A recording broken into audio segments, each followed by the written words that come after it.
Oke, jadi selamat sore ya. Jadi Om Swastiastu. Terima kasih Nopi dan Indah sudah bisa bergabung lewat Google Meet. Jadi tidak mengurangi walaupun dua orang tetap kita semangat belajar dari daringnya gitu ya, lewat daring. Jadi semoga kalian di rumah dalam keadaan sehat selalu. Jadi Bapak berharap tetap kalian jaga protokol kesehatan di rumah sehingga kegiatan belajar yang kita lakukan dari rumah itu bisa nyaman mungkin kalian dan sehat lalu. Nah, untuk materi di prakarya di semester 2 ini kita akan mengambil pengolahan gitu ya, karena semester 1 sudah mengambil kerajinan, yang di semester 2 kita harus mengambil materi pengolahan. Jadi materi pengolahan mungkin di buku paket, jadi sudah disampaikan di halaman terakhir. Jadi kalau kalian punya buku paket, ya nanti bisa dibaca materinya. Jadi di sana ada di halaman 257 di buku paket, dan terus di buku LKS juga ada di bagian terakhir ya, jadi LKS-nya. Jadi mungkin yang sudah beli buku LKS kemarin di semester 1 itu materinya ada 2 ya, jadi di pengolahan juga ada. Nah, di sana di halaman 115 jadi itu materi. Jadi kalian nanti belajar kurang lebih mungkin sampai April sudah kalian ujian sekolah itu ya. Jadi mungkin waktunya sangat singkat sekali, manfaatkan waktu dengan baik untuk belajar. Jadi sisakan waktu kalian 4 bulan ke depan tetap belajar biar bisa lulus nantinya ya. Oke Pak, langsung presentasi. Jadi materi yang akan kita pelajari di sini ya. Nah, jadi kita akan belajar tentang perancangan usaha pengolahan makanan fungsional. Nah, jadi di dalam materi KD 3.6 ini ada perencanaan usaha ya. Jadi yang kedua itu ada sistem produksinya gitu ya, jadi itu. Nah, jadi ini ada 5 KD. Jadi yang pertama itu perencanaan usaha pengolahan. Jadi kita tetap di awal merencanakan ya. Terus ada yang kedua itu sistem pengolahannya bagaimana. Ya, jadi seperti itu. Nah, perhitungan harga jual, produk usaha pengolahan makanan fungsional, media promosi, dan yang terakhir sama sistem konsinyasi. Jadi konsep dasar itu sama. Ya, ada perencanaan usahanya, ada sistem pengolahannya, ada perhitungan harga jual produk usaha pengolahan makanan, ada media promosinya, dan ada sistem konsinyasi atau sistem penjualannya dengan menitipkan. Nah, mungkin ini di semester lalu sudah kita pelajari. Nah, dalam perencanaan usaha ada beberapa materi. Yang pertama itu ada penentuan ide dan peluang usaha. Jadi dengan munculnya ide yang datang dari pemikiran sehingga bisa menimbulkan sebuah peluang. Peluang itu adalah peluang usaha sehingga kalian memperoleh sebuah keuntungan kan gitu ya. Jadi ini ada istilah yang disampaikan oleh Hippocrates mengungkapkan bahwa let your food be your medicine and let your medicine be your food. Artinya adalah gunakanlah makanan sebagai obatmu dan obatmu sebagai makanan. Bahwasanya bahwa apapun yang ada di sekitar kita itu adalah sebenarnya obat. Ya, gunakan makanan sebagai obatmu dan obatmu sebagai makanan. Jadi itu.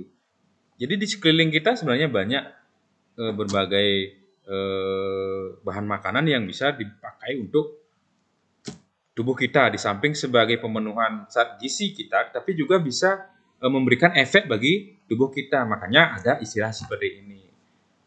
Jadi apapun yang ada di lingkungan sekitar kita, mungkin apakah sayuran, buah-buahan, ataupun tanaman-tanaman herbal itu sangat berguna. Jadi itu kita manfaatkan dengan baik sehingga kita tidak perlu nanti misalnya kalau sakit berobat misalnya. Itu kita manfaatkan sehingga apa yang disampaikan oleh Hippocrates ini adalah gunakan makanan sebagai obatmu dan obatmu sebagai makanan. Ya, jadi itu. Nah, ide dan peluang usaha. Nah, sebenarnya apa sih makanan fungsional itu ya?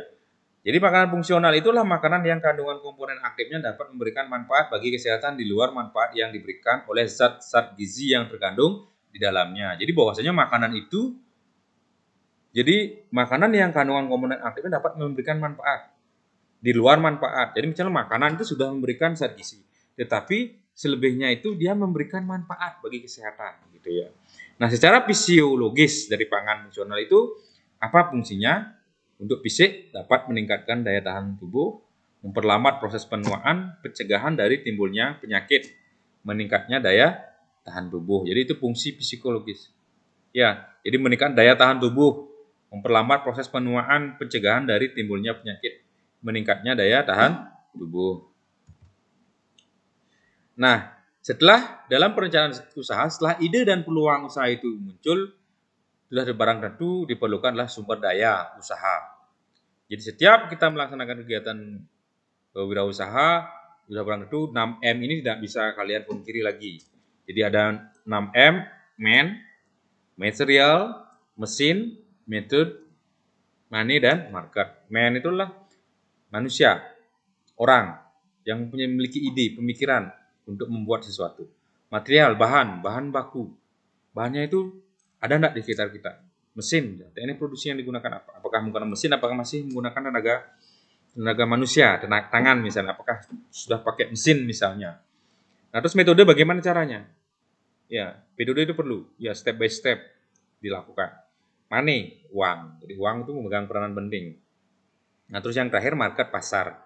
Jadi pasar sasaran yang terakhir. Jadi ketika produk kita sudah ada, kita mau jual kemana? Jadi seperti itu. Nah, itu yang kedua di dalam perencanaan usaha materi. Nah, terus yang ketiga, di dalam perencanaan usaha kita juga harus perlu administrasi dan pemasaran produk usaha, pengolahan makanan fungsional. Jadi administrasi itu penting dilakukan dan harus dimiliki. Ya, apa itu administrasi? Menurut George Terry, perencanaan, pengendalian, dan pengorganisasian pekerjaan perkantoran serta penggerakan mereka yang melaksanakan agar mencapai tujuan yang telah ditetapkan. Jadi ada perencanaan, pengendalian, dan pengorganisasian. Ya, jadi sudah barang tentu dalam setiap kegiatan usaha itu harus ada ini, administrasinya lengkap gitu ya. Nah, ciri-ciri administrasi itu ada yang pertama adanya kerjasama dari sekelompok orang. Sudah orang tentu pasti ada dalam kelompok itu harus ada kerjasama, ya, teamwork, itu ya. Terus memiliki agenda kerja, ada agendanya. Jadi mungkin kegiatan hari ini apa? Itu ada diagendakan. Memiliki tujuan yang harus targetkan. Jadi misalnya kalian target memproduksi untuk bulan ini, pekan ini, minggu ini sekian gitu ya, ada target. Adanya proses kegiatan, jelas adanya kegiatan usaha. Adanya koordinasi. Nah, ini yang penting. Itu tetap kita koordinasi antara mungkin bagian atas ataupun manajer atau dengan bagian bawahannya, tetap melakukan koordinasi permasalahan apa yang muncul itu tetap koordinasi. Ya, jadi itu. Itu administrasi dan pemasaran. Nah, yang selanjutnya yang keempat dalam perencanaan usaha itu ada ragam bahan baku. Jadi penting ini ketika kita akan membuat suatu produk pengolahan itu harus ada bahan baku yang ada di sekitar kalian. Nah, bahan pangan pada produk makanan fungsional itu bisa dilihat ada dari kedelai, ada lidah buaya, mentimun, jeruk manggis, saiten, lemon secara umum ya. Nah, pada bagian akar mungkin bisa kalian lihat itu di sekitar kalian tuh ada kunyit, mungkin jahe, rempah-rempah. Ya, jadi itu. Nah, kalau bagian daun yang bisa dimanfaatkan daun seledri, daun urang-aring, daun pandan, daun lidah buaya. Kalau mungkin kalian di rumah daun kayu manis ya atau daun beluntas misalnya ya. Terus bahan hewani, jadi cacing tanah, lemak sapi, susu. Ya, telur misalnya, jadi itu. Jadi bahan pangan. Nah, jadi manfaat dan kandungan bahan pangan pada produk makanan fungsional. Nah, jadi ketika kita membuat produk makanan fungsional, jadi sana sudah barang tentu bahannya sudah tahu kalian, oh bahannya ini. Jadi produk yang saya akan buat ini. Ini contoh misalnya ya, kedelai.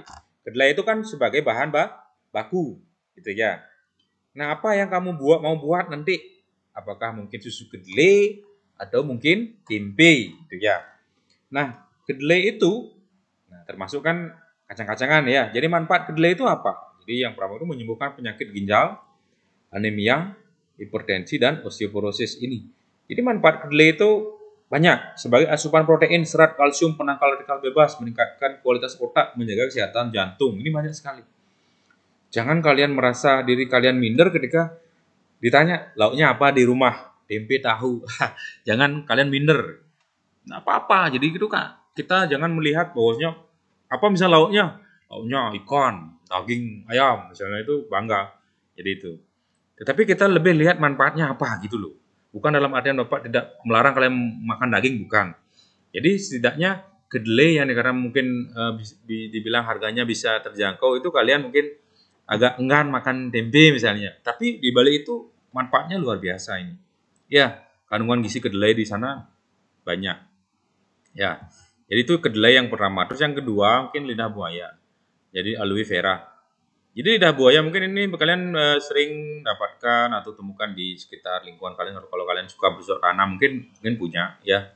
Jadi manfaat lidah buaya itu menjaga pencernaan, meredakan penyakit mah dan panas dalam, menetralisir racun yang masuk dalam tubuh, menurunkan kadar gula, mengobati luka bakar, mencegah rambut rontok dan berketombe. Nah ini bagi yang wanita, kalau ketombenya banyak, ya ini cocok mungkin ya. Jadi kalau mungkin yang bapak mungkin laki-laki mungkin rambutnya rontok ya, jadi itu.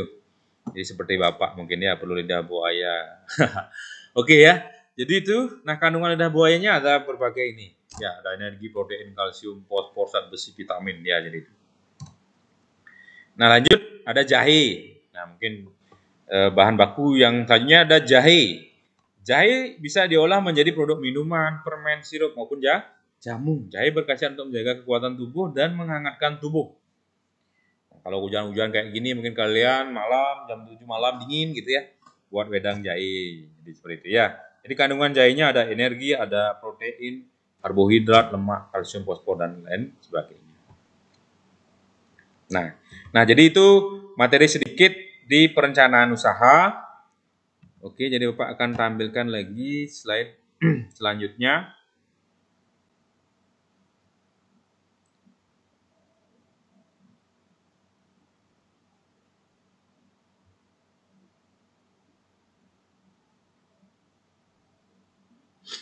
Nah, mungkin sedikit tentang sejarah makanan fungsional itu ya. Jadi sejarah makanan fungsional itu pertama kali mengembangkan itu adalah Jepang. Jadi Jepang merupakan negara pertama yang mengembangkan makanan fungsional serta membuat peraturan dan prosedur registrasi terhadap Food Force Health Use, yang sering disingkat dengan FOSU ya itu. Jadi Jepang yang pertama kali ya mengembangkan makanan fungsional ini. Nah, apa itu makanan fungsional? Jadi definisi umum pangan yang tidak hanya memberikan zat gizi esensial seperti tadi Pak sampaikan. Jadi itu. Tapi juga memberikan efek perlindungan tubuh terhadap beberapa gangguan penyakit seperti tadi Pak sampaikan. Jadi makanan dan minuman yang dikonsumsi sebagai bagian dari pangan sehari-hari dan mempunyai fungsi atau peran tertentu. Nah, kalau definisi Badan POM atau yang sering disebut kalau diperpanjang Badan POM adalah Badan Pengawas Obat dan Makanan. Jadi pangan secara alami atau melalui proses mengandung senyawa mempunyai fungsi fisik yang bermanfaat bagi kesehatan. Jadi dikonsumsi sebagaimana layaknya makanan atau minuman. Jadi seperti itu. Nah, jadi ini sedikit. Nah, syarat-syarat makanan fungsional. Jadi bisa dikatakan sebagai makanan fungsional apabila 1. Merupakan makanan atau minuman, bukan kapsul, tablet atau serbuk yang mengandung senyawa bioaktif tertentu yang berasal dari bahan alami. 2. Harus merupakan bahan yang dikonsumsi dari bagian diet sehari-hari. 3. Memiliki fungsi tertentu setelah dikonsumsi seperti mekanisme pertahanan biologis, mencegah dan memulihkan penyakit tertentu, serta memperlambat proses penuaan dini. Jadi ini syarat-syarat makanan fungsional. Ya, ada 3 secara umum ya. Nah, jadi kriteria pangan fungsional, bahan yang memenuhi standar mutu, bermanfaat bagi kesehatan, disajikan layaknya makanan dan minuman ya. Jadi kriteria pangan itu disajikan dan dikonsumsi sebagai layaknya makanan dan minuman, memiliki karakteristik sensori. Nah, ini. Jadi memiliki karakteristik sensori. Nah, jadi fungsi pangan fungsional itu ada namanya sensori. Sensori bisa dilihat dari warna, penampilan, menarik dan rasanya enak. Sensor itu ya mungkin bisa dikatakan sensori itu mungkin rasa gitu ya, sensor ya. Terus ada nutrisional, bergizi tinggi. Jadi bahwasanya pangan fungsional itu memiliki gizi. Nah, yang ketiga itu psikologikal seperti tadi, memiliki manfaat atau pengaruh yang menguntungkan bagi tubuh, mungkin mencegah penuaan dini, meningkatkan stamina, jadi itu ya, jadi seperti itu. Nah, ini jadi psikologikal apa maksudnya? Mencegah timbul penyakit, meningkatkan daya tahan tubuh, memperlambat proses penuaan, mengurangi pangan yang membahayakan. Gitu. Nah, jenis-jenis makanan fungsional. Jadi makanan fungsional itu dibedakan berdasarkan sumber makanan dan cara pengolahannya. Berdasarkan sumber makanan itu ada makanan fungsional nabati, artinya berasal dari tumbuh-tumbuhan, itu ya, kedelai, beras merah, tomat, bawang putih, brokoli, jeruk, anggur, dan teh. Jadi kalau makanan fungsional hewani bersumber dari bahan hewan, ikan, daging sapi, serta susu dan produk-produk olahannya. Ya, jadi itu. Nah, berdasarkan cara pengolahannya, makanan fungsional itu ada makanan fungsional alami, yang artinya itu sudah tersedia di alam tanpa perlu pengolahan lebih lanjut. Ya, contohnya buah, misalnya sayur segar yang bisa langsung dimakan. Nah, terus yang kedua, makanan fungsional tradisional merupakan makanan fungsional yang diolah secara tradisional mengikuti cara pengolahan yang diturunkan dari satu generasi ke generasi berikutnya. Itu Bu, contohnya di sana ada tempe, pembuatan dadeh, yogurt, beras merah, susu, dan teh. Jadi itu. Nah, yang ketiga itu makanan fungsional modern.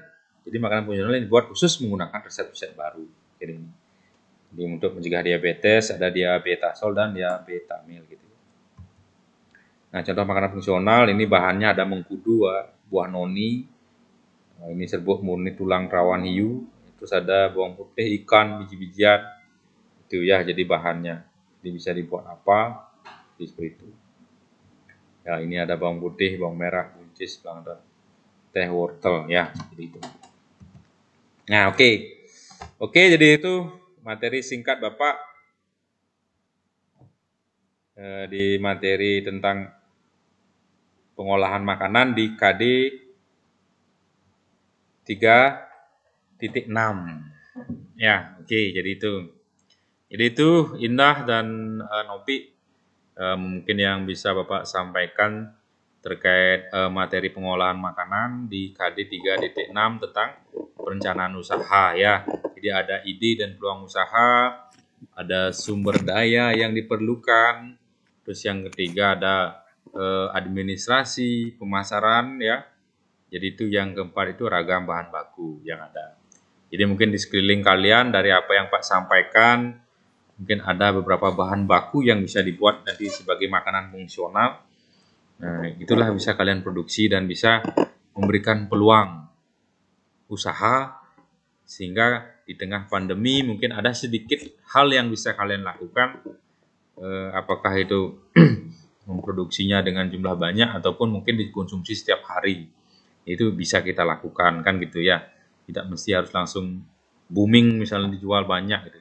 Tapi kita berusaha dulu merencanakan apa yang kita bisa buat. Oke, jadi itu mungkin Indah dan Nopi, mungkin ada yang perlu ditanyakan, mungkin terkait materinya dipersilahkan. Ya, silakan bisa dihidupkan. Mungkin Nopi ada yang tanyakan, silakan. Ada Nopi? Nggak ada Pak. Nggak ada ya. Ada. Kalau Indah ada Indah? Indah ada? Tidak Pak. Nah. Tadi kan tampilan PowerPoint-nya kelihatan ya? Iya. Ya, itu. Oke, nanti Ya. itu bisa dipelajari.